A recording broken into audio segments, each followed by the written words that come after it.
प्रतिच्छेदी रेखा जो दो रेखाएं एक दूसरे से एक बिंदु पर मिले तो उसे हम प्रतिच्छेदी रेखा कहते हैं, जो कि प्रतिच्छेदी रेखा का प्रतिबंध क्या होता है, a1/a2 बराबर नहीं है b1/b2। और इससे हमें कितने हल मिलेंगे, एक अद्वितीय हल मिलेगा या अनोखा हल मिलेगा।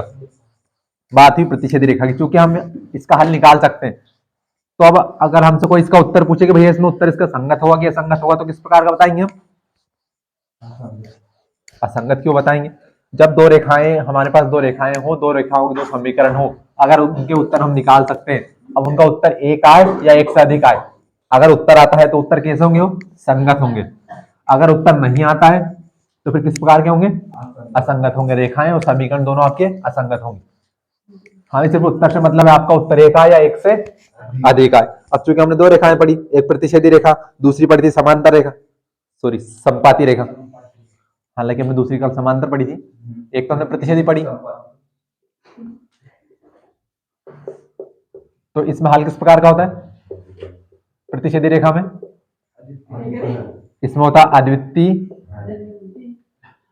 अनोखा या एक हल। तीन शब्द लिखे, तीनों का मतलब एक ही। उसके बाद एक रेखा पढ़ी थी हमने संपाती रेखा। संपाती रेखा में कितने हल होते हैं, अनेक या अनंत हल, अनेक या अनंत हल। हमने रेखा नंबर 3 पढ़ी थी समांतर रेखा, कि जो दो रेखाएं एक दूसरे से कभी ना मिले उसे हम समांतर रेखाएं कहते हैं। इनके प्रत्येक बिंदुओं के बीच की दूरी समान होती है, इसमें कोई हल नहीं होता। इसका प्रतिबंध क्या होता है, प्रतिबंध सूत्र क्या होता है, प्रतिबंध सूत्र को कहते हैं,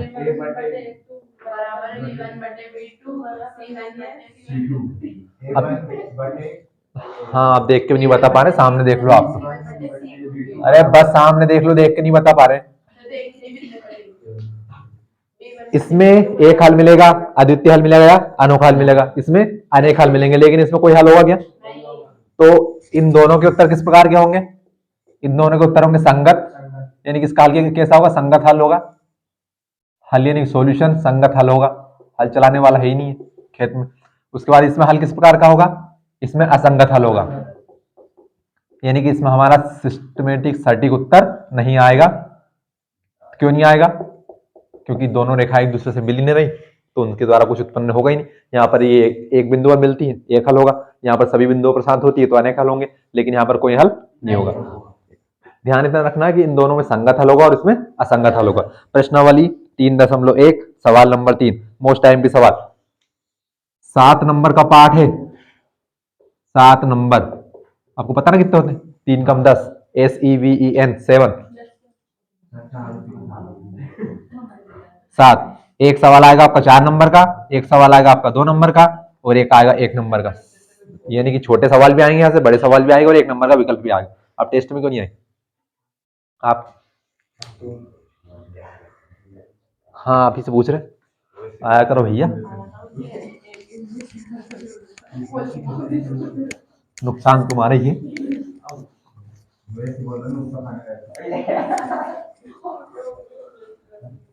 प्रश्नावली 3.1 तीसरा सवाल, अनुपातों A1/A2, B1/B2 और C1/C2 की तुलना कर ज्ञात कीजिए कि निम्नलिखित समीकरण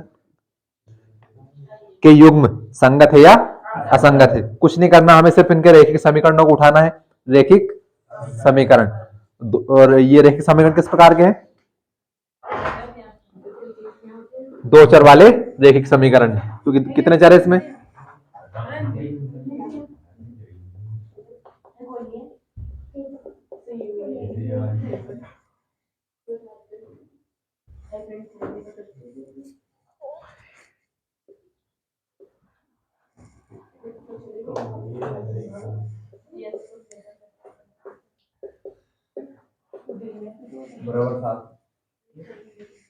सवाल में दो समीकरण दिए, हमसे पूछा कि रैखिक समीकरण के जो युग्म है संगत है या असंगत है। तो संगत और असंगत की जांच करने के लिए हमें क्या करना पड़ेगा, कौन सा सूत्र रखना पड़ेगा, कि इनके A1/A2, B1/B2 और C1/C2 की पहले तुलना करनी पड़ेगी, उसके बाद हम जांच करेंगे। तो हम पहले वाले को मान ले समीकरण 1, हमने दूसरे वाले को मान लिया समीकरण 1, समीकरण 2। यहाँ से पहले से आपका A1, B1 और C1 हो जाएगा। A1 कौन होगा, जो x के साथ, B1 कौन होगा, जो y के साथ, और C1 जो कि अकेला है, x और y दोनों के साथ नहीं। बात नंबर 2, समीकरण 2 में जो x के साथ है वो a2, जो y के साथ है वो b2, जो अकेला है वो c2। तो हम कुछ नहीं करेंगे, a1 बटे a2, b1 बटे b2, c1 बटे c2। अब ध्यान रखना, मेरे को पता है जब आपका टेस्ट होगा तो आप यहीं पर इनके बीच में बराबर लगा दोगे। पहले से बराबर या बराबर नहीं कुछ नहीं लगाना है, सिर्फ इनको लिखना है कि a1 बटे a2, b1 बटे b2, c1 बटे c2। क्या पहले से हमें पता है क्या इसमें कि बराबर होंगे या नहीं? नहीं पता, तो पहले से हम इनके बीच में बराबर या बराबर नहीं लगाएंगे। पहले क्या करेंगे, तुलना करेंगे। a1 का मान 3, a2 का मान 2, b1 का मान b2 का मान -3, c1 का मान 5, c2 का मान। अब इनकी तुलना करेंगे, क्या 3 बटे, अब पहले इनको हम हल करेंगे, तो बताओ कोई इनमें से हल हो रहा है क्या? दशमलव में नहीं काटना है, नहीं कट रहा भैया। अभाज्य संख्या है, अभाज्य संख्याओं का युग्म सहभाज्य संख्या दी, तो यहाँ पर क्या है 3 बटे 2, 2 बटे -3। हम इस माइनस को ऊपर भी लगा सकते हैं, -2 बटे 3 भी कर सकते हैं। क्या ये दोनों आपस में बराबर है क्या? नहीं है, तो हम क्या लगाएंगे बीच में, बराबर नहीं है, चूंकि बराबर नहीं है। अब भैया बराबर नहीं है तो अब देखना, ये कौन है a1 और ये कौन है a2, ये कौन है और ये कौन है, तो यहां से अगर हम तुलना करें a1 बटे a2 बराबर नहीं है b1 बटे b2 के। ये हमने किसका प्रतिबंध, किसका सूत्र पढ़ा है? प्रतिच्छेदी रेखा का। और प्रतिच्छेदी रेखा में किस प्रकार का हल होगा? हल अद्वितीय हल होगा, तो उसका हल किस प्रकार का, संगत होगा क्या संगत होगा? अब देखिए सवाल में क्या पूछा हमसे, सवाल में हमसे रेखा का नाम नहीं पूछा है, सवाल में क्या पूछा हमसे कि इसका हल संगत होगा या असंगत होगा। तो हम कहेंगे कि चूंकि प्रतिच्छेदी रेखा का प्रतिबंध है, कौन सी रेखा का प्रतिबंध है? प्रतिच्छेदी रेखा का प्रतिबंध है, अतः हल किस प्रकार का होगा? संगत हल होगा। बस इतने करना और आपके 2 नंबर मिल जाएंगे, संगत हल होगा। 2 नंबर का सवाल है, आपका कितने बड़ा होता है 2 नंबर का सवाल? हाँ देंगे, अभी नहीं वैसे देंगे, अलग से थोड़ी आएगा। सवाल नंबर 1 हो गया आपका, इसी का सवाल नंबर 2।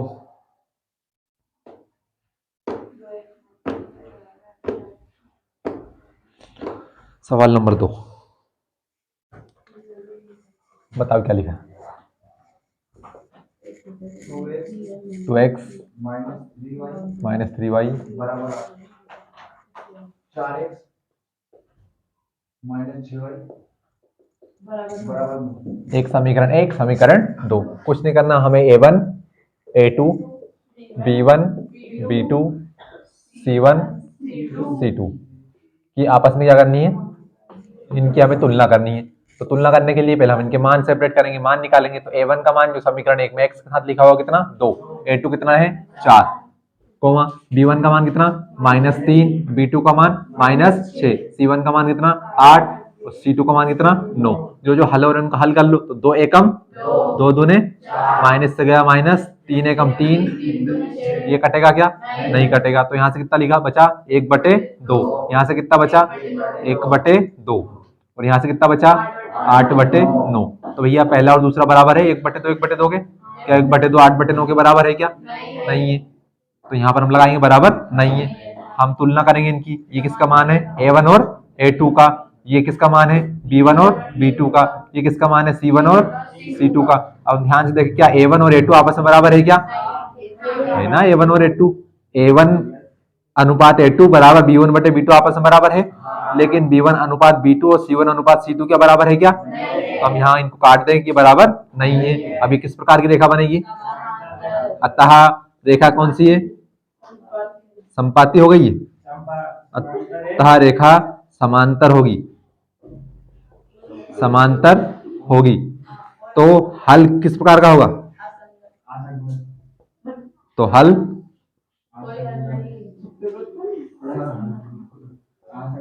हमसे पूछा क्या है सवाल में, संगत या असंगत। तो हमने समांतर रेखा बता दी, समांतर रेखा में हमें हल पता है किस प्रकार का होता है। हमें हल का मान नहीं पूछा कि हल कौन सा होगा, द्वितीय हल होगा कि अनोखा हल होगा कि कोई हल नहीं होगा। हमसे पूछा है कि रेखाएं समांतर होंगी, संगत होंगी या असंगत होगी, ये पूछा हमसे। सवाल नहीं आया समझ में तो यही रोक देना, नहीं तो बाकी मैं स्पीड सवाल करता जाऊंगा। 2 सवाल हो गए, इसका सवाल नंबर 3।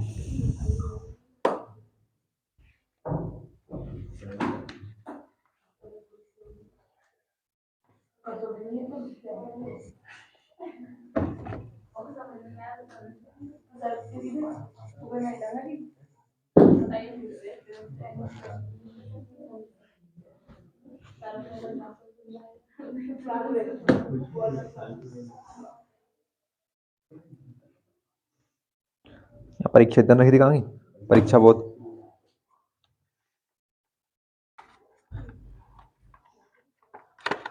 सवाल नंबर 3 देखो ये,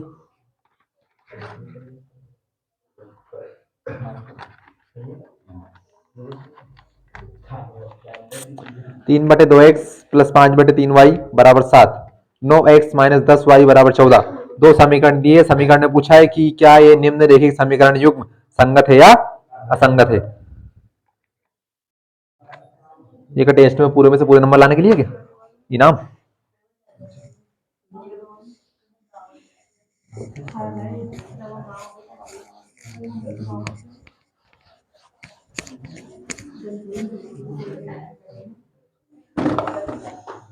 सवाल नंबर 3,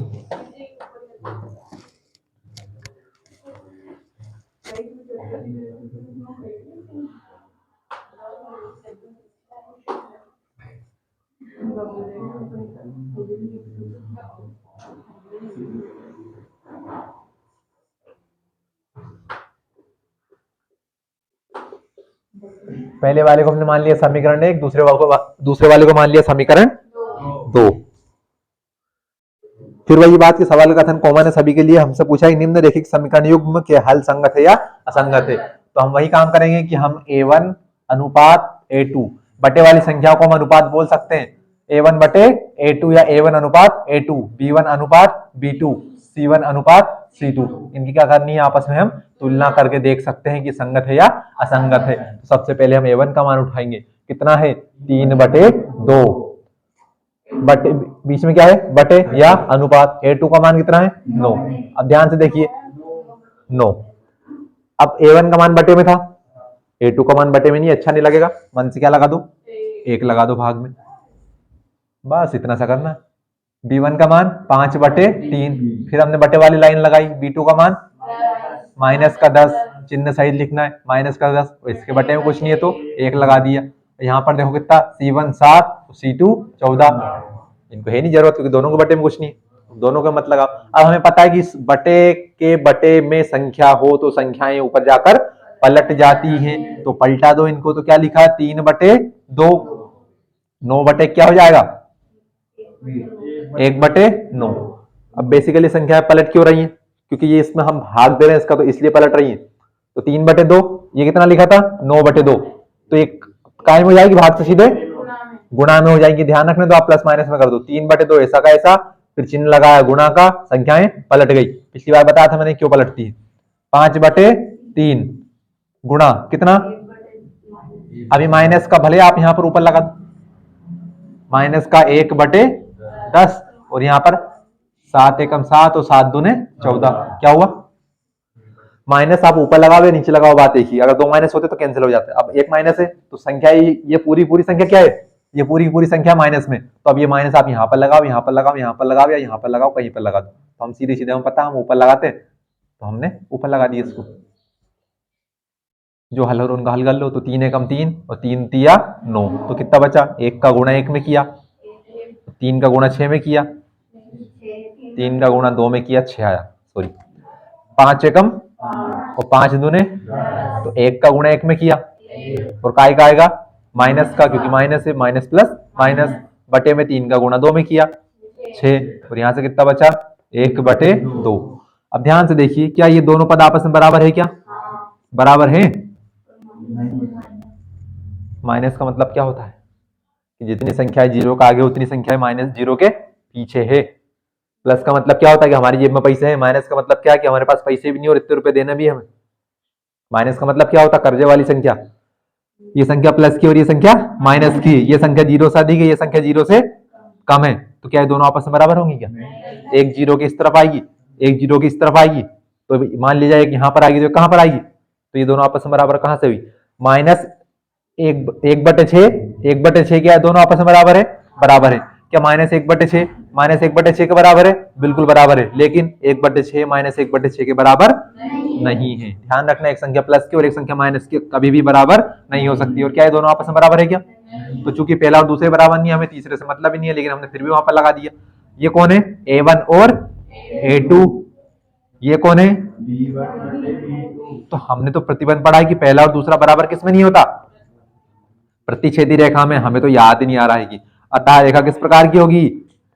रेखा लाइन प्रतिच्छेदी होगी, जो कि दो रेखाएं एक दूसरे से सिर्फ एक बिंदु पर मिलेंगी, तो इनका हल अद्वितीय हल होगा। लेकिन हमसे हल नहीं पूछा है, हमसे पूछा है कि हल संगत होगा या असंगत होगा। तो हल कैसा होगा? तो हल संगत हल होगा, क्योंकि हम यहां से x और y के मान निकाल सकते हैं। ये आपके 2 नंबर के सवाल। बाकी के बचे हुए सवाल आप घर से कर सकते हैं, सवाल वो भी इंपॉर्टेंट है। जब भी आप करके बता सकते हैं सवाल नंबर 4। तो 2 मिनट है आपके पास, करिए। कितना टाइम तो सोचने में लगता है कि कॉपी हमारी खुली नहीं है, पेन का हमारा ठिकाना नहीं है, हमारा ध्यान तो पूरा बोर्ड के ऊपर था कि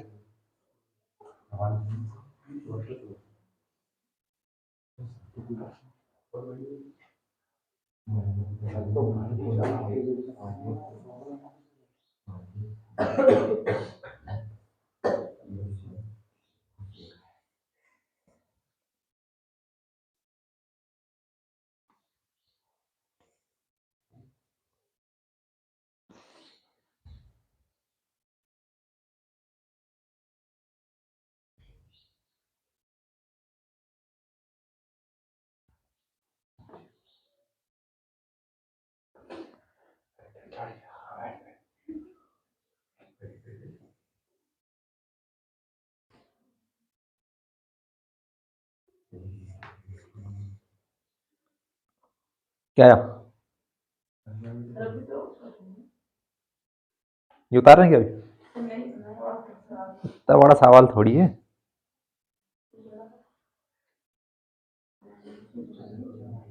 अब अगला सवाल मैं आपको दूंगा करने के लिए, आपके साथ साथ मैं भी करूंगा बोर्ड के ऊपर, देखते हैं कौन पहला कर दे।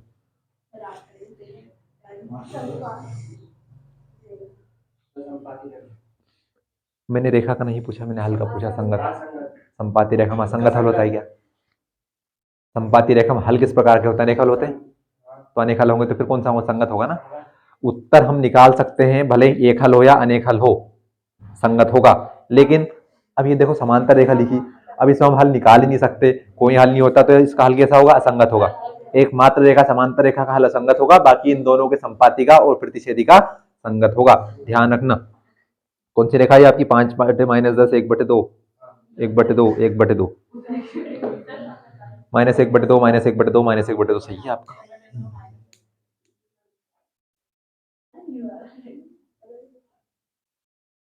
अब पिछली बार एक इंटरेस्टिंग सवाल मैंने छोड़ दिया था, इस बार हम करते हैं सवाल नंबर 5। इसका एक और सवाल बचता है, सवाल नंबर 5। भूलना मत, घर जाके करना इसे। अभी यहाँ नहीं करना ना तो आप टाइम खराब करोगे। रफ्तार से चलेंगे।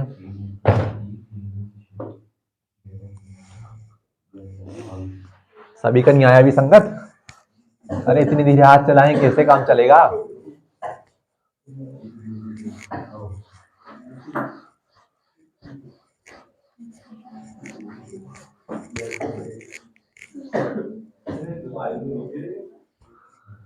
हाँ भैया, कोई मेरी जानकारी के लिए बता सकते हैं कि आयत क्या होता है? आपकी जानकारी के लिए मैं बता ही दूंगा। आयत, रेक्टेंगल, विच, अच्छा है क्या ये? पहले तो ये बताओ आप, क्या आ गया? नया ताइफा? गलती से बोल मत देना कि नया आ गया, ये पुराना ही।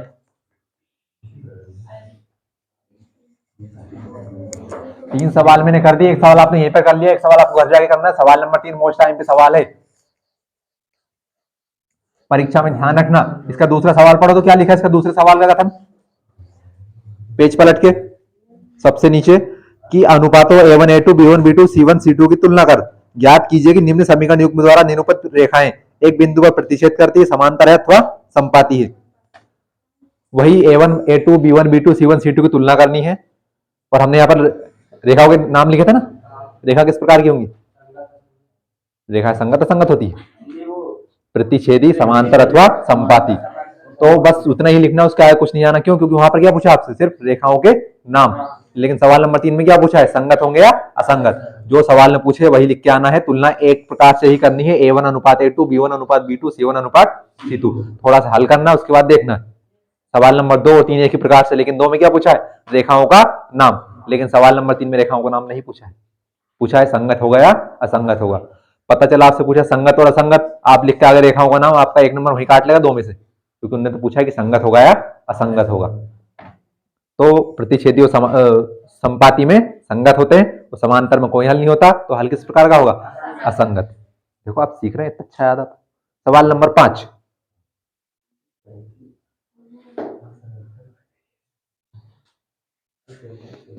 सवाल नंबर 5, एक आयताकार बाग जिसकी लंबाई चौड़ाई से 4 मीटर अधिक है का अर्ध परिमाप 36 मीटर है। बाग की विमाएं ज्ञात कीजिए। विमाएं होती है भुजाएं।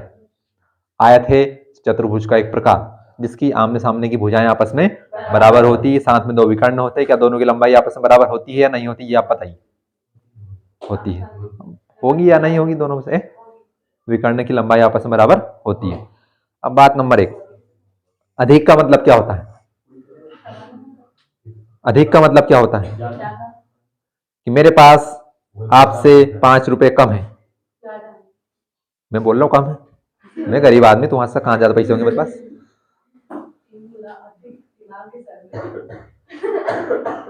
गुना का और अधिक का मतलब क्या होता है।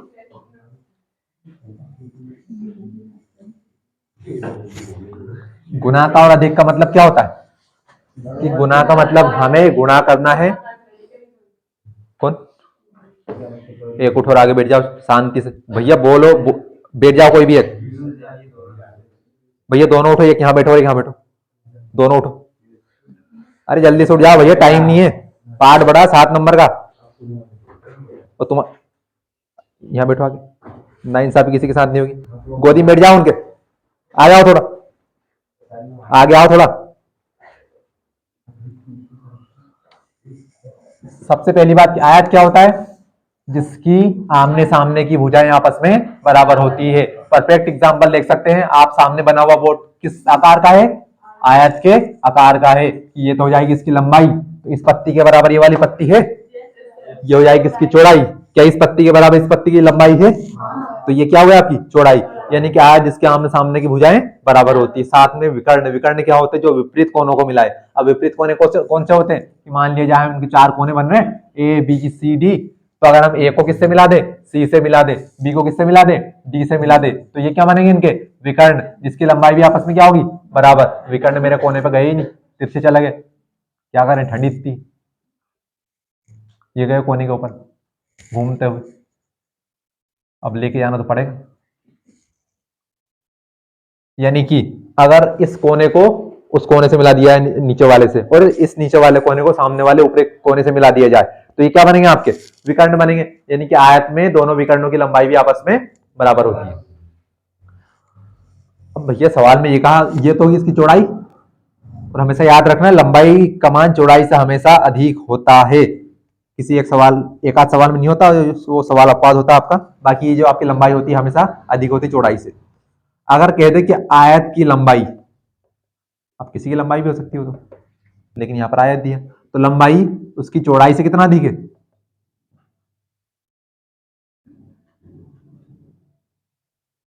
4 मीटर अधिक है। चौड़ाई से 4 मीटर अधिक है। अब अधिक का मतलब क्या हुआ कि भैया एक लड़के के पास दूसरे लड़के से 4 रुपए अधिक है। मतलब कि हो सकता है कि अगर एक लड़के के पास 6 रुपए हुए तो दूसरे के पास कितने रुपए होंगे, 4 रुपए अधिक है, 4। अगर 2 लड़के जिनमें से कम वाले के पास 16 रुपए हैं, तो अधिक वाले के पास कितने होंगे, 20 रुपए होंगे। क्यों, क्योंकि भैया कह रहे हैं कि दोनों के पास कितने अधिक रुपए हैं, एक के पास दूसरे से 4 रुपए अधिक है। अब यदि कम वाले के पास 16 रुपए हुए तो अधिक वाले के पास कितने रुपए होंगे, 20 रुपए। तो 20 रुपए आए कैसे, 16 रुपए में 4 रुपए जोड़ दो तो 20 रुपए आ जाएंगे, 6 रुपए में 4 रुपए जोड़ दो तो 10 रुपए आ जाएंगे। अब मेरे को पता आपके पास दिमाग की नहीं, मैं बहुत सारी रामायण बताऊंगा, लेकिन आपके बात फिर भी आप गलत बताएंगे। फिर वही बात कि मैं अगर बोल दूं कि भैया अधिक वाले लड़के के पास 32 रुपए, तो कम वाले लड़के के पास कितने होंगे, जबकि उसके पास 4 रुपए कम है या 4 रुपए अधिक है। तो जो जिस लड़के के पास अधिक पैसे हैं उसके पास कितने रुपए हैं, 32 रुपए। तो अब चूंकि इस लड़के के पास जो दूसरा लड़का है उससे 4 रुपए अधिक है, तो दूसरे के पास कितने रुपए होंगे, 28 होंगे। तो 28 रुपए आएगा कैसे कि भैया इसके पास है अधिक, तो इसके अधिक में से कितने रुपए हटा दो, 4 रुपए हटा दो। तो हटाने का मतलब क्या, हमने माइनस कर दिया। तो यानी कि कहीं से जोड़ लो, या तो आप इसमें 4 रुपए जोड़ दो अगर आपके पास इसके पैसे है तो। अब दोनों में से एक के पैसे तो होने चाहिए ना। अब भैया मैं बोल ही दूं सीधे सीधे, जैसे सवाल में हमसे बोला गया कि 2 लड़के हैं, उनमें से एक के पास दूसरे से 10 रुपए अधिक है। अब बताओ किसके पास कितने रुपए, तो बता सकते हैं क्या हम। 2 लड़के हैं लेकिन दोनों के पास अंतर कितने हैं, 10 रुपए का अंतर है, यानी कि एक के पास दूसरे से 10 रुपए अधिक है। तो हम बता ही नहीं सकते, हम कैसे बता दें किसके पास। अगर आप एक का बता दो कि कम वाले के पास 90 रुपए, तो हम बता सकते हैं अधिक वाले के पास कितने होंगे, 100 रुपए होंगे। अगर अधिक वाले के पास 200 रुपए है तो कम वाले के पास कितने होंगे, 200 रुपए कर दिए, 190 हो जाएंगे। कि किसी का एक का बताओ, तो अगर कम वाले के पास हो गए तो हम अधिक के लिए उसमें 10 रुपए जोड़ देंगे। अगर अधिक वाले के पैसे हमें पता होंगे तो कम वाले के लिए हम 10 रुपए हटा देंगे। ये कब की बात हुई, कम या अधिक की। तो सवाल में हमसे कहा है कि एक बाग है, बाग यानी बगीचा, बगीचे में, बगीचा किस प्रकार का आपका, आयत के आकार का है, यानी कि इसी प्रकार का बगीचा है आपका। अब ये इसकी लंबाई, ये इसकी चौड़ाई, घूम लो इस बगीचे में अब आप। तो आयत के आकार का है तो अब हम मान के चलेंगे क्योंकि हमें कुछ दिया तो है नहीं।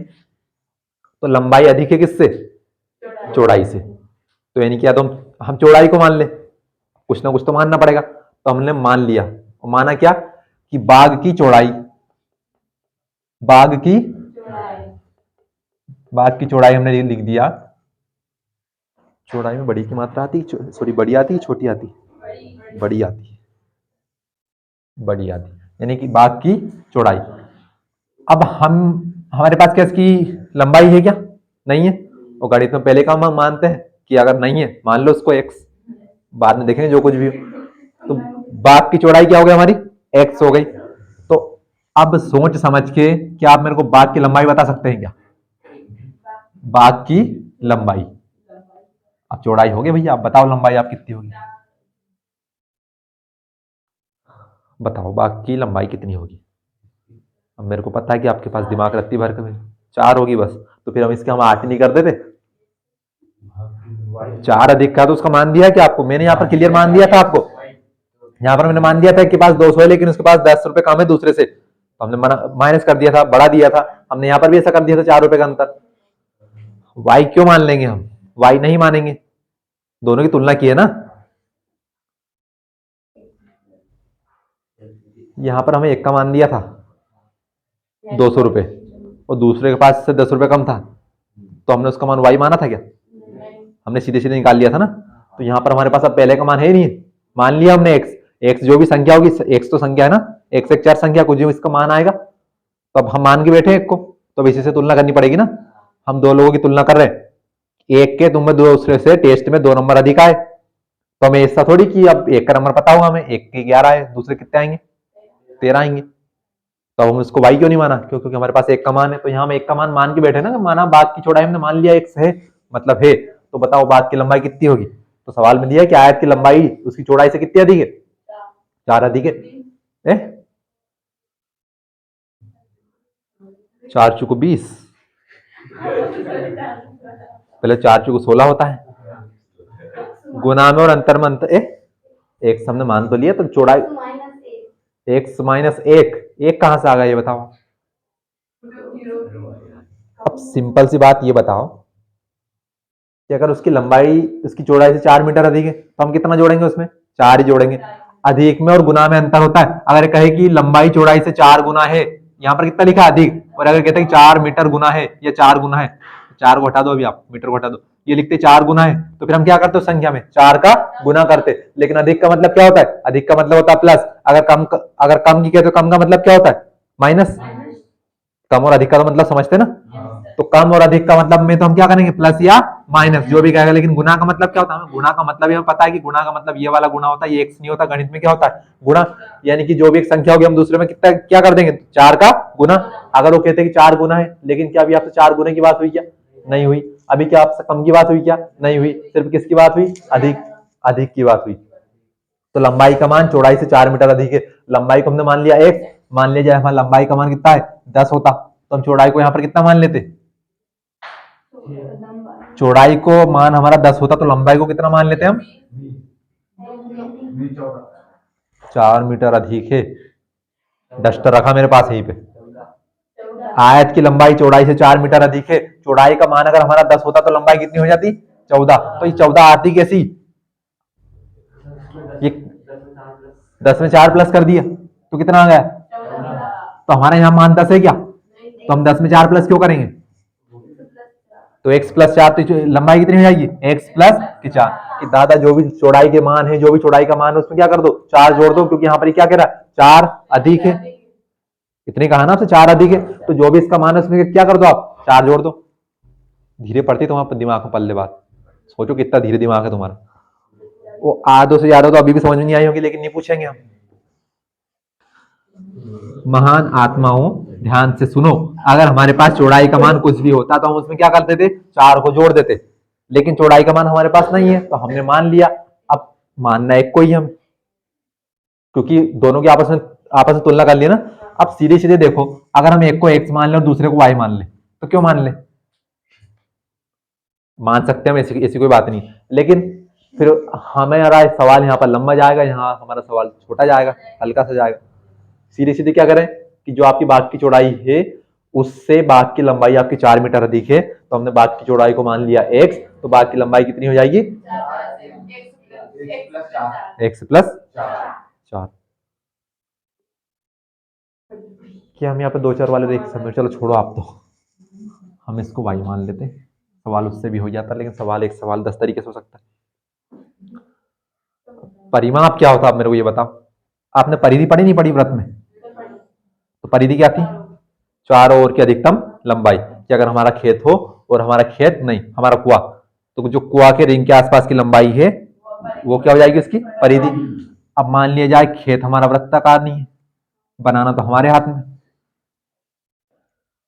ठेकेदार अंकल से बोल दो कि हमें कुआं ऐसा नहीं चाहिए, हमारे कुआं ऐसा चाहिए आयत के आकार का, हमारे खेत के आकार का, ठीक है।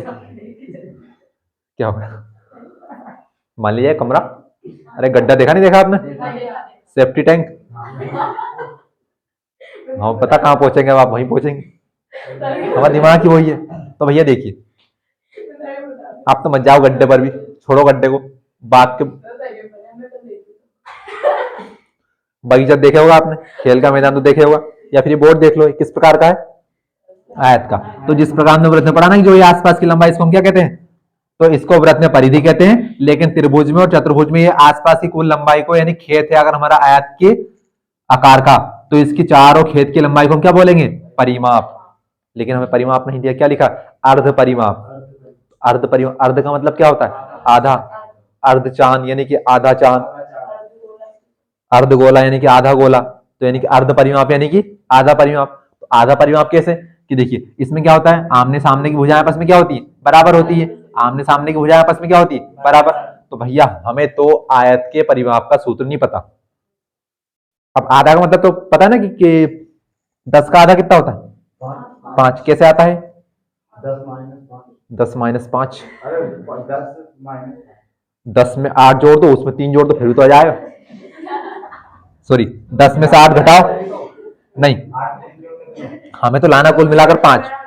देखिए अरे रुक जाओ, हमें लाना कुल मिलाकर 5, ठीक है, 10 का आधा 5। तो भैया मैं तो ऐसा कर दूं 10 में से 8 जोड़ दिया, फिर इसमें 8 घटा दिया, 3 जोड़ दिया, देखो कितना मान आएगा। 10 में से 8 कितने बचे, 10 में से 8 गए 2, तुम्हें घटाना नहीं आता क्या, 10 में से 8 गए तो 2 बचे ना, 2 और 3 कितने होंगे 5, तो 5 तो यहां पर भी आ गया आपका। 10 में से 5 घटाने पे थोड़ी आता 5, वो तो बहुत तरीके से आ सकता है। 10 में से आप 6 घटा दो, कितने बचेंगे 4, फिर इसमें 1 जोड़ दो, कितना आ जाएंगे आपके 5। मैं कह रहा हूं कि 10 का आधा 5 होता है, तो वो कैसे आता है, हम तो 5 तो कई तरीके से ले आ सकते हैं भैया, हम तो ऐसा भी कर सकते हैं 10 में से घटाओ 20, कितना बचेगा -10, बड़ी संख्या काय की है माइनस की, इसमें जोड़ दो 15, कितना बचेगा। सवाल करवा तो यहाँ मत घुमाओ चुपचाप, किसके दिमाग चल रही है ऐसी बात, कितने होंगे 25 होंगे। कितने होंगे? इसको हल करने पर कितने आएंगे?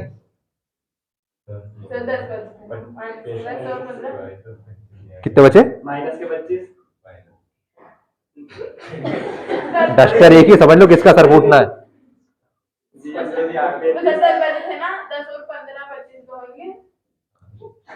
10 माइनस के 10 बचे थे। कितने बचे थे? माइनस के 10। आगे कितना लिखा है? प्लस का 15। अब प्लस माइनस क्या होते हैं? माइनस। तो 10 में से 15 जाए कितना बचेगा? 5। और ये संख्या काय की है? बड़ी संख्या प्लस की, तो कितना कितना बचेगा? कहाँ बच गया? 25 तुम्हारा।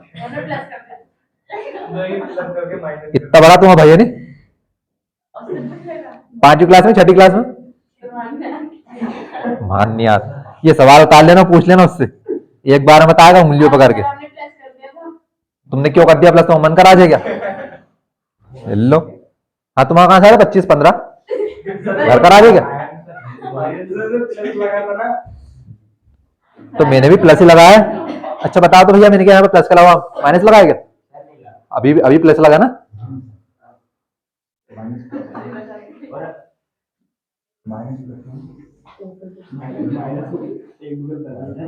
सोचो, मैंने पूरा गणित पढ़ा दिया तुमको, मैंने कम से 5 से 7 बार तुम आयत बता दिया, उसके बाद में सवाल लास्ट में जाकर करा रहा हूँ, फिर भी उसमें इतना टाइम लग रहा है। मेरे को लग रहा है पूरा टाइम आज इस सवाल में निकल जाएगा।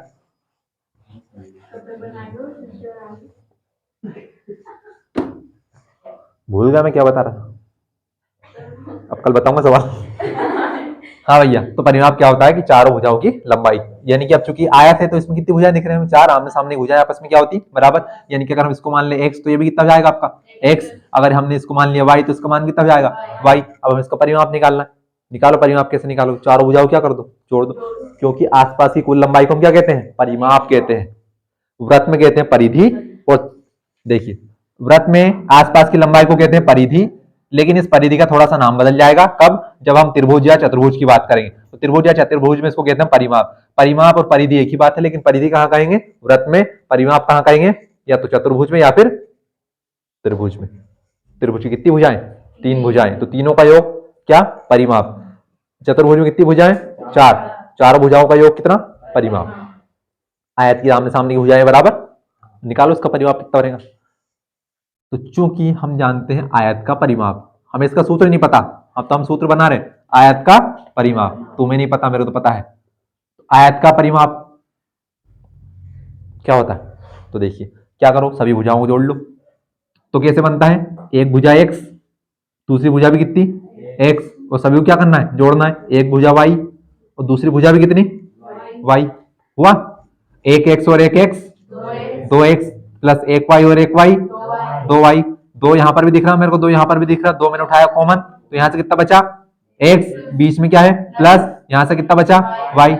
तो 2x प्लस क्या होता है? आयत का परिमाप का सूत्र 2x प्लस y क्या होता है? सभी भुजाओं का योग। अब हमें क्या सवाल में आयत का परिमाप दिया है? क्या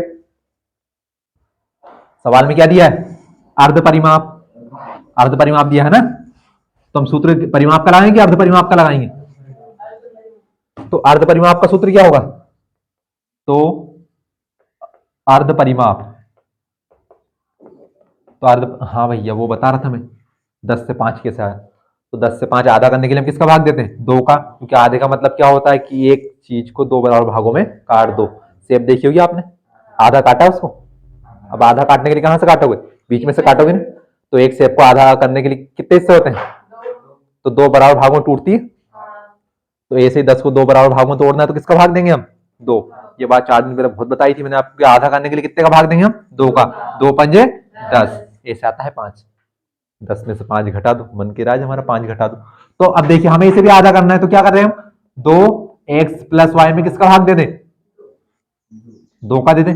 2 में से गया 2, तो ये क्या बचा आपका? x प्लस वाई हो गया। ये क्या बचा आपका? अर्ध परिमाप। अच्छा, इसमें x क्या है? आयत की लंबाई। y क्या है? आयत की चौड़ाई। वही तो आया ना भाई, हमने 2 बार लंबाई को जोड़ा था, 2 बार चौड़ाई को जोड़ा था। अरे बोर्ड की यहां से यहां तक की पूरी लंबाई को जोड़ना है, तो मान लिया जाए यहां से यहां तक की लंबाई कितनी? 10, और ये वाली लंबाई कितनी? 6। तो बताओ बोर्ड का परिमाप कितना होगा? तो कि 10 और 10 20, 20 और 6 26, 26 और 6 32। अब इसमें 10 और 10 क्या था आपका? लंबाई। 6 और 6 क्या थी आपकी? चौड़ाई। तो उसी प्रकार हमने 100 क्या माना था? लंबाई। और y क्या थी हमारी? चौड़ाई। बताओ लंबाई कितनी? सूत्र में लंबाई कितनी है हमारी बाग की? x plus 4। तो x का मान कितना? x plus 4। y क्या है? चौड़ाई। बाग की चौड़ाई कितनी है? x। और इसी का सवाल हमें मान दिया है। सवाल में अर्ध परिमाप कितना दिया है? 36 दिया है। तो बराबर में अब ये क्या है? बाग का अर्ध परिमाप, जिसका मान हमें सवाल में कितना दिया है? 36 दिया है। तो यानी कि इसके बराबर कितना होगा? 36 होगा। होगा नहीं होगा? 36 बराबर दिया है। यहां पर हम लिखने भूल गए अर्ध परिमाप को। बाग का अर्ध परिमाप, बाग का अर्ध परिमाप कितना दिया है? 36 मीटर। तो अब देखिए ये हमारा क्या निकला? बाग का अर्ध परिमाप का सूत्र। और अर्ध परिमाप हमें सवाल में कितना दिया है? 36। तो हमने 36 रखा। अर्ध परिमाप का सूत्र रखा। अब अर्ध परिमाप में x कौन है? हमारी लंबाई। y कौन है? हमारी चौड़ाई। एक x में एक x जोड़ा कितना है? x 2x और प्लस 4 का 4, 4 इस तरफ प्लस का इस तरफ आकर 36 माइनस 4 बराबर कितना? 2x। तो 2x बराबर 36 में से 4 के कितने बचे? 16। 2x के गुणा में है, उस तरफ कहां जाएगा? भाग में। 2 अठे 16। तो x बराबर कितना आया? 8 मीटर। और x क्या थी हमारी?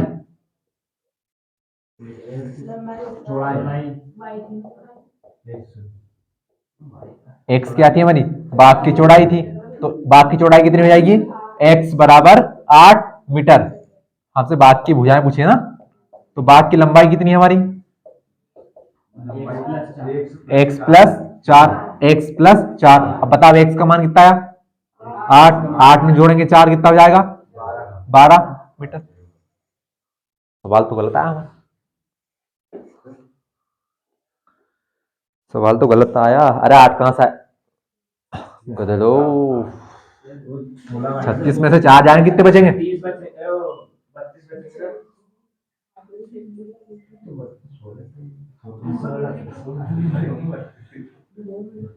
उसका उत्तर 16 आएगा।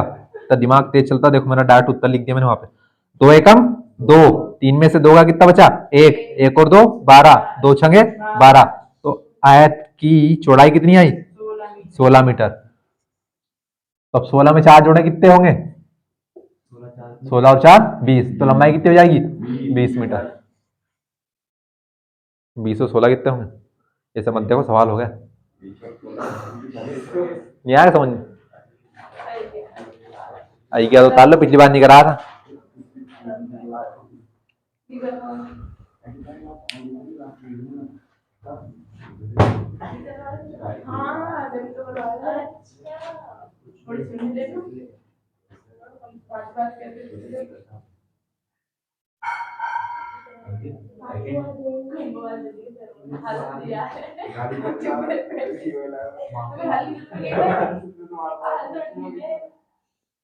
जल्दी से उतार लो। एक सवाल प्रतिस्थापन कब करूंगा मैं?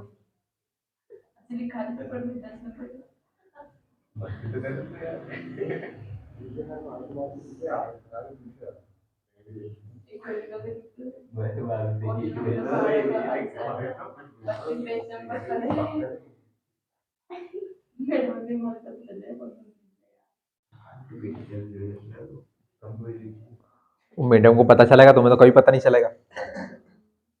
दे दो तुम्हें परीक्षा दिन, तुम ऐसा लिख दो कि पेज नंबर 32 के ऊपर देखें इसका उत्तर।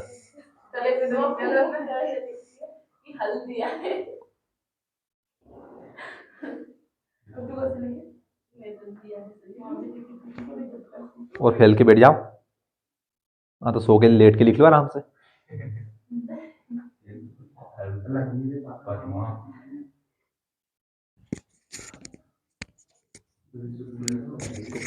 आवाज जाएगी जाएगी इसके अंदर?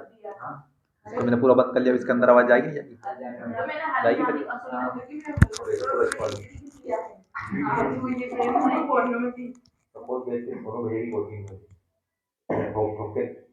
सीधा कर देता मैं सभी को।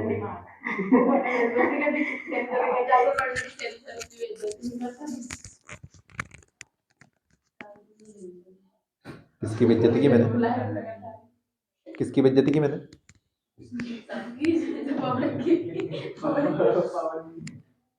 तो भैया नहीं पढ़ो तो आरती उतारूं यहाँ के? ऑनलाइन वाले सब बोल रहे थे उससे ऐसे बोलते हैं कि लास्ट तो ऑनलाइन वाले सारे से बोलते हैं, तो भैया तुम यहाँ आके पढ़ोगे तो क्या करूंगा? तो तुम तो सोचोगे तुम मेरे को पैसे दे रहे हो, उसके बाद ही मैं ऐसा बोल रहा हूँ, तो फिर इसका कुछ तो बात होगी उसके पीछे है।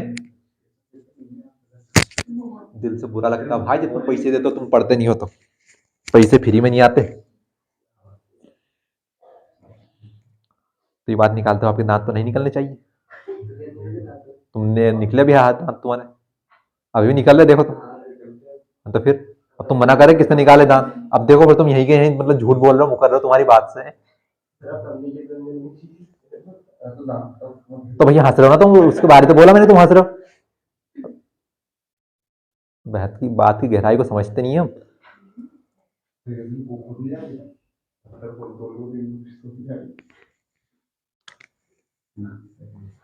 ये आपकी x+4 और ये आपकी x। हालांकि मेरे को एक्स वाई से मान करवाने देना सवाल, लेकिन अब मैंने नहीं किया।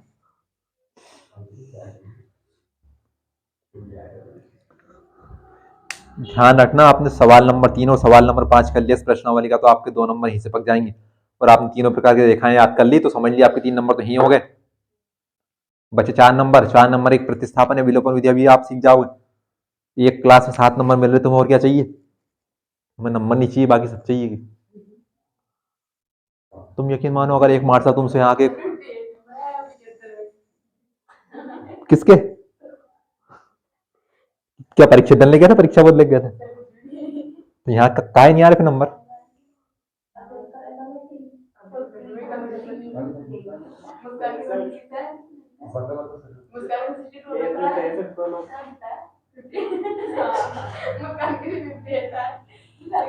अट्ठावन नंबर आया आपके 75 में से, यानी कि आपके 100 में से कितने नंबर आते? 25 चुको 100, 25 तिया 75, 58 चुको कितने? 6 चुको 24, 2 चुको 8, 232 बटे 3, 3 8 24, सॉरी 3 7 21, ज्यादा हो जाएगा 24, तो बचे 2, 3 7 21, यानी 100 में से 77 नंबर आए तुम्हारे। तो बहुत सारा नंबर है क्या? वो तो विश्वास ये नहीं हो रहा, तुम्हें 77 नंबर आया, मतलब 58 नंबर कहाँ से आ गए तुम्हारे?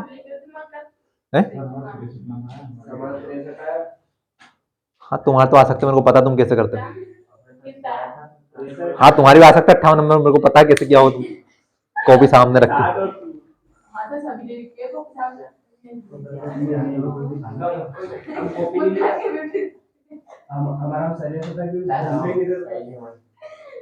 मेरे को ये नहीं पता कि पिछले साल बताए नहीं बताए, लेकिन बोले थे नहीं बताए थे पिछले साल, नहीं बताए थे। एक छोरे के 72 नंबर आए 75 में से।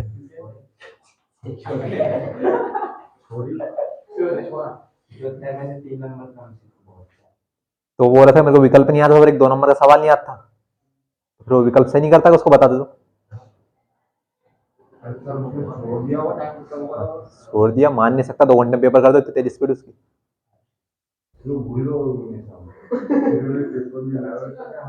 हर्षित की बात है, तुमसे देखना छोटा लगे। हर्षित है? रामपाल अंकल खड़े।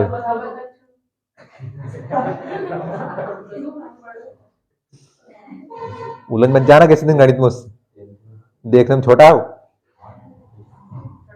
अभी तुमसे देख के सवाल नहीं उतार पा रहे, देखो तुम सभी की बात चल रही, एक आध तो अपवाद होता ही है। हाँ भैया, प्रश्नावली 3.1 खत्म होती है हमारी, 3.2 स्टार्ट होती है। उसका पहला सवाल भी कर रहा हूं यहाँ से, मोस्ट टाइम पे सवाल है, समझ जाना, हो सकता है ये सवाल आ जाए इस बार परीक्षा में, और आएगा। अब परीक्षा बहुत कहाँ है, किसके पास है?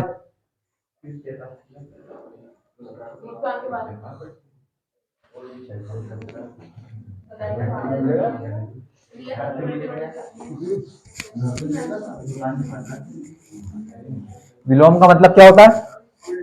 उल्टा।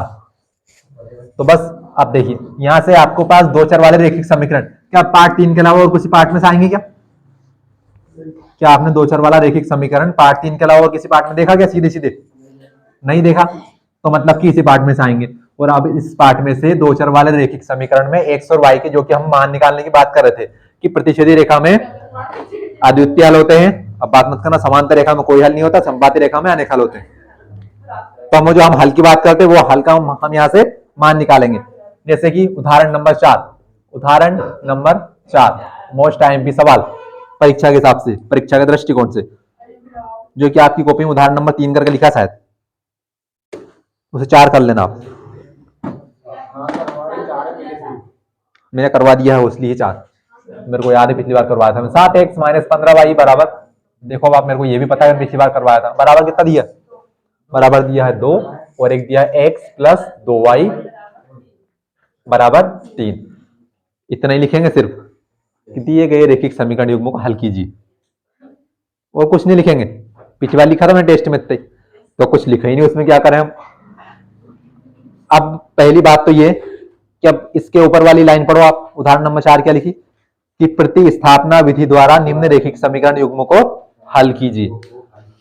अब अगर आपसे कहे कि प्रतिस्थापन विधि द्वारा हल करो तो उसी से करना है, अगर कहे कि विलोपन से हल करो तो उसी से करना है। उस सिर्फ ऐसा लिख दे कि निम्न रेखिक समीकरण युग्मों को हल कीजिए, ना तो प्रतिस्थापन लिखो ना ही विलोपन लिखे। तो जो आपकी इच्छा हो आप उससे कर देना, ठीक है।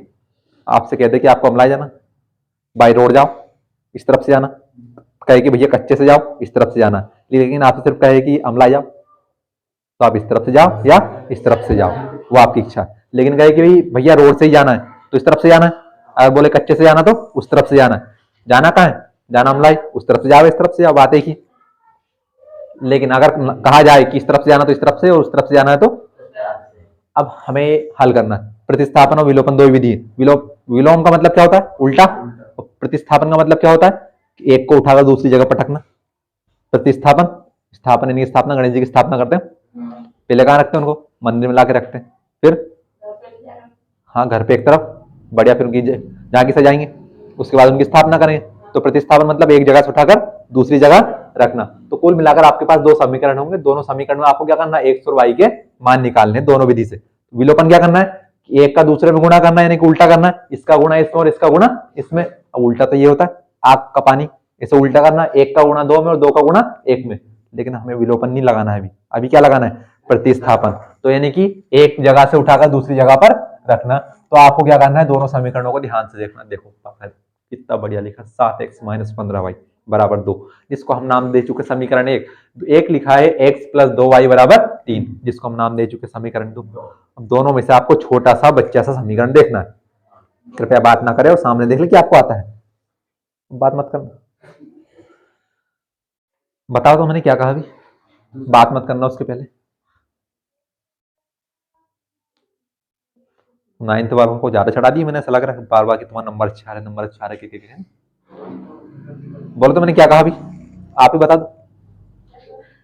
हाँ क्या कहा था मैंने अभी थोड़ी देर पहले? वो तो बहुत पहले कहा था मैंने। उसके बाद में क्या कहा था? अब फिर बोलते हैं बेइज्जती करें। तो बात पवन से मतलब नहीं है, पूछे एक से बोलेगा दूसरा तो उसकी बेइज्जती तो होगी ना। तो लात भूसा खाने काम करा नहीं तो क्या करेगा वो? अभी तुम ऑनलाइन वाले इतने बोल रहे कि वो तो इतनी बेइज्जती करे, अभी कैमरे को इस तरफ घुमा के फिर लात भूस चलाऊंगा तब। हाँ उनसे पूछ लो, वही बात कर रहे थे, उनसे क्या लिखा कहा बता दो, बोलना ही नहीं है, बात अपने ऊपर आ जाएगी। तो वो सामने देख रहे थे, मैं नहीं पूछूंगा, नहीं पूछू। हमें कुछ नहीं करना, दोनों में से छोटे समीकरण में देखना। तो ना टाइम बात कर लो बस, इसी मास्टर चाहिए बस तुम्हें। समीकरण 1 और समीकरण 2 में से एक छोटा समीकरण देखना हमें कुल मिलाकर। तो छोटा समीकरण कौन सा दिख रहा तुम्हें? एक बच्चा सा, दूसरा वाला दिखना है, क्योंकि हमें क्या करना है कि दोनों में से किसी भी x या y का मान निकालना है, उसे अकेला करना और उसका मान फिर दूसरे वाले समीकरण में रखना। हमने ये किया, माता जी को ले आए, जहाँ की सजाई, अब उनकी स्थापना करनी। तो पहले माता जी को तो लाओ, तो हम किसी एक समीकरण को उठाएंगे, छोटे वाले समीकरण को कहाँ ले आए? अभी लाएंगे, अभी चलो सियोर में मिल जाएगी, सियोर में। तो हमें समीकरण दूसरा छोटा सा दिखा, तो हमने क्या लिखा? समीकरण किससे लिखेंगे? 2 से। किससे लिखेंगे? समीकरण 2 से, क्योंकि हम समीकरण 2 को उठा रहे हैं। तो समीकरण 2 क्या कह रहा है कि x प्लस 2y बराबर का 3 लिखा है। अब इसमें से x या y का किसी एक का मान निकाल लो। तो बताओ हम किसका मान आसानी से निकाल सकते हैं? x के साथ यहाँ पर कितना लिखा हुआ है? 1, और y के साथ कितना लिखा हुआ है? 2। तो यानी कि आसानी से किसका निकाल सकते हैं हम? जिसके साथ 1 लिखा हो। और किसके साथ 1 लिखा है? x के साथ। x को अकेला करेंगे तो ये 2y प्लस का उस तरफ जाकर कहां जाएगा? बात मत करो, सुनाई दे रहा है मेरे को। 3 माइनस 2y, क्योंकि 2y इस तरफ प्लस का था, बराबर उस तरफ कहां गया? माइनस का। अब सपोज दैट ये हमारा बन गया समीकरण 3। अब आप यहां से x का मान नहीं निकालते, किसका मान निकालते? y का। तो अब आप x का मान देखना कितना सा बना है आपका? 3 माइनस 2y। क्यों? क्योंकि आपका x अकेला था। पानी भरना हो तो चले जाओ बोले, लाइट वाइट आगे वक्त तो। आप सपोज दैट कि यहां से x का मान नहीं निकालते, किसका मान निकालते हैं? y का। तो फिर आप क्या करते कि 2y तो ऐसा कैसे रहता? x प्लस का बराबर को उस तरफ कहां जाता आपका? माइनस का। तो ये क्या होता आपका? 3 माइनस x। लेकिन क्या हमारा y का मान निकल गया? क्या से नहीं निकला? y अकेला नहीं हुआ, तो 2y के गुणा में उस तरफ कहां जाएगा? भाग में। तो y का मान कितना बनता? 3 माइनस x। ये कहां जाएगा? फिर बटे में जाएगा। और आप देखो, हमने ऐसे x का मान भी निकाला, हमने ऐसे y का मान भी निकाला। मान किसी एक का निकालना हमें, लेकिन किसका मान आसान रहा हमें निकालने के लिए? x का। तो हमें देखना है कि कौन सी संख्या आपकी अकेली है। हो सकता है कि अगर नहीं होती फिर कोई बात नहीं थी, लेकिन अब यहाँ x अकेला था, मान हम आसानी से निकाल सकते थे। अब y का मान निकालो, कितना भारी भरकम निकलेगा? 3 माइनस x बटे 2।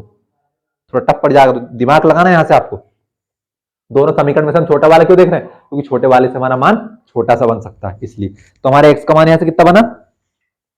3 माइनस 2y। हमने इसको क्या नाम दिया? समीकरण 3।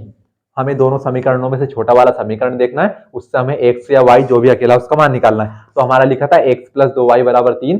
हमने x प्लस 2y बराबर 3 को ऐसा का ऐसा रखा। 2y इस तरफ प्लस का था, उस तरफ कहां गया? माइनस का। x का मान बन गया। अब हमने x का मान कौन से वाले समीकरण से बनाया है? समीकरण 2 से। तो अब इस x की प्रतिस्थापना ले आए, बाजार कर लिए। अब इसका मान रखना कहां? समीकरण 1 से। उसमें नहीं रखना जिससे आपने मान बनाया है, तो सब कुछ 0 0 हो जाएगा। कहां रखना? दूसरे वाले में। अगर हम मान 1 से बनाएंगे तो मान कहां रखेंगे? दूसरे में। अगर मान हमने दूसरे से बनाया है तो मान कहां रखेंगे? 1 में। किसका मान रखेंगे? जिसका हमने मान बनाया। तो क्या लिखेंगे? x का मान समीकरण कौन से में? 1 में रखने पर। 1 में रखने पर तो लिखना पड़ेगा किसका मान रख रहे हैं आप, x का कि y का। तो किसका निकाला था हमने? x का। तो हम x का रखेंगे। कितना बढ़िया सवाल है। देखो क्या लिखा? 7x माइनस का 15 है क्या? हाँ 15y बराबर कितना लिखा? 2। तो अब x का मान जहां पर x रखा वहां पर रख दो। लेकिन 7x लिखा है, 7 में और x में संबंध किस प्रकार का है? गुणा का। तो यानी कि जो भी आपका x का मान आएगा उसमें किसका गुणा होगा? 7 का।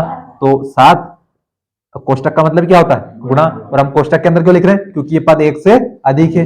तो क्या है पद 1 से अधिक? 3 माइनस 2y हो गया 7 का 7। x का मान कितना? 3 माइनस 2y। गुणा में था तो कोष्टक का मतलब क्या? गुणा। अब आगे देखो क्या लिखा है? माइनस, फिर क्या लिखा है? 15y बराबर में कितना? 2। कितना बढ़िया सवाल जा रहा है। देखो आप बराबर के नीचे बराबर। अब कोष्टक का मतलब क्या होता है? गुणा। करो इसको हल। 7 का गुणा 3 में किया तो 7 या 21, ये प्लस और ये माइनस। अब देखिए प्लस माइनस हमने यहां पर क्यों नहीं किया? 7 प्लस का 3 प्लस का प्लस प्लस क्या होते हैं? प्लस। लेकिन अब ये प्लस का और ये माइनस का प्लस माइनस क्या होंगे? 7 का गुणा 2 में किया तो 7 दूने, और y का आगे क्या लिखा है? माइनस 15y बराबर में कितना? 2। बस अब क्या करना है? वाई वाई यानी चार चार को एक तरफ कर लो और अचर अचर को एक तरफ कर लो। तो ध्यान से देखना पहले तो 21 माइनस का 14y माइनस का 15y माइनस माइनस प्लस। समान चर वाले जुड़ते घटते हैं, x से x जुड़ेगा y जुड़ेगा या घटेगा। तो 14 और 15 कितने होंगे आपके? माइनस के 29y बराबर में कितना? 2। चर चर को एक तरफ कर लो, अचर अचर को एक तरफ कर लो। तो 21 तो ऐसा का ऐसा, 2 माइनस का इस तरफ आकर, सॉरी प्लस का इस तरफ आकर माइनस का, और ये 29y माइनस का उस तरफ जाकर प्लस का। 21 में से 2 के कितने बचे? 19। 29y के गुणा में था, इस तरफ कहां जाएगा? तो बचा कौन अकेला? x और y दोनों का मान निकालना, तो उसमें से किसका मान मिल गया हमें? y का मिल गया। तो आसान सवाल देखो, x का मान वो निकालना भी हमें, तो बताओ y का मान, आपके पास कितने समीकरण है, तीन तीन है, एक फिर दो फिर तीन। अब y का मान आप किसी भी समीकरण में रख दोगे तो हमें किसका मान मिल जाएगा, x का मान। लेकिन हम कहाँ रखेंगे मान, समीकरण 3 में। क्या हुआ, क्या हुआ, तो उसमें साथ में ये क्या लिखा y, तो y क्या है, एक चर संख्या, हमें सिर्फ ऐसे नंबर में निकालना है। 19/29 मतलब बटे में नहीं होना चाहिए, लेकिन उसके साथ एक्स वाई नहीं होना चाहिए कुल मिलाकर। यहाँ पर इसके साथ क्या लिखा है, y लिखा है, तो इनके हमें क्या करना पड़ेगा, यहाँ पर y का मान रख दो, आप कुछ नहीं करना। तब हम क्या करेंगे, किसी भी समीकरण में किसका मान रख दो आप, y का। लेकिन सबसे छोटा समीकरण कौन सा दिख रहा हमें, समीकरण 3, तो हम क्या रखेंगे कि समीकरण किसमें, 3 में। 3 तो हमने एक एक करके बनाया था, तो एक एक करके बना दो। 3 में किसका मान रखने पर, 3 में y का मान रखने पर, तो समीकरण 3 कह क्या रहा है कि x बराबर 3 माइनस का 2y, तो x बराबर 3 माइनस, अब 2 और y में संबंध काय का है, गुणा का, तो जो भी आपका y का मान होगा उसमें क्या होगा, 2 का गुणा होगा। और y का मान आया क्या है, 19/29, तो 19/29। अब देखो यहाँ पर 2 के बटे में कुछ नहीं है तो 1, इस बेचारे बटे में कुछ नहीं है तो 1, और सबसे पहले क्या होता है समीकरण में, गुणा होता है, तो 3/1 तो ऐसा का ऐसा, माइनस 19 का गुणा 2 में किया तो 19 दूने 38 बटे 29 का गुणा 1 में किया तो 29 एकम 29। थोड़ा सा हल कर लो इसको, तो भैया 29 का गुणा हम 1 में करेंगे तो 29 एकम 29, 29 का गुणा हम 3 में करेंगे 29 तिया 87, बीच में क्या है माइनस, 38 का गुणा 1 में किया 38 एकम 38, तो x बराबर 7 में से 8 नहीं आएगा, 17 में से 8 गए तो 9, यहाँ पर कितना बचा 7, 7 में से गए 3 कितने बचे 4, बटे में कितना 29, x का मान कितना 49/29, y का मान कितना 19/29। ये हमने क्या कर लिया, x और y का मान निकाल लिया, ये निकालना था हमें। गारंटेड कहता हूं आपको 4 में से 0.1 नंबर भी काट देगा, ऐसा करोगे तो देखो यही है आपके प्रतिस्थापन विधि, सब्स्टिट्यूशन मेथड।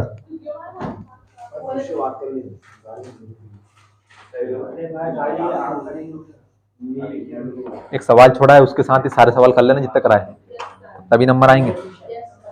तो परीक्षा में कॉपी नहीं होगी आपके पास उतारने के लिए।